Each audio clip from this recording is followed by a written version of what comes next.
عملوها يعني.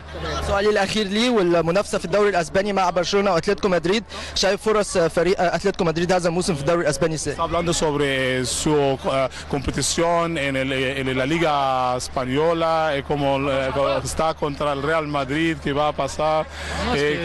Estamos segundo y vamos هو بيقول ان هو الثاني يعني في الدوري a competir la segunda parte para intentar ganar una. هو يعني هم متحمسين جدا ان هم الماتشات الجايه هيعملوا سكور كويس يعني مع ريال مدريد لان هم التانيين، وهم متحمسين جدا عشان كده هم برضه مريحين قوي بحيث ان عندهم ماتش جامد في الكاس يوم 3. بشكره وبتمنى التوفيق دايما. Está diciendo muchas gracias. ده طبعا كان لقائنا مع جاميرو احد لاعبي فريق اتلتيكو مدريد واحد نجوم هذا الفريق. طبعا كان معنا لقاء اخر مع انطوان جريزمان هو النجم الاول لفريق اتلتيكو مدريد.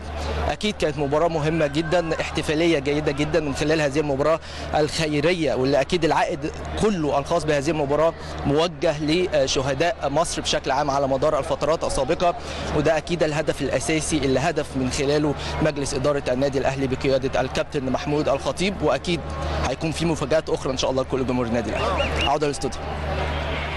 اشكرك يا امير على هذا اللقاء، لقاء مهم جدا مع اثنين من نجوم اتلتيكو مدريد ونجوم الدوري الاسباني، انطون جريزمان و تاني اسمه ايه يا كابتن؟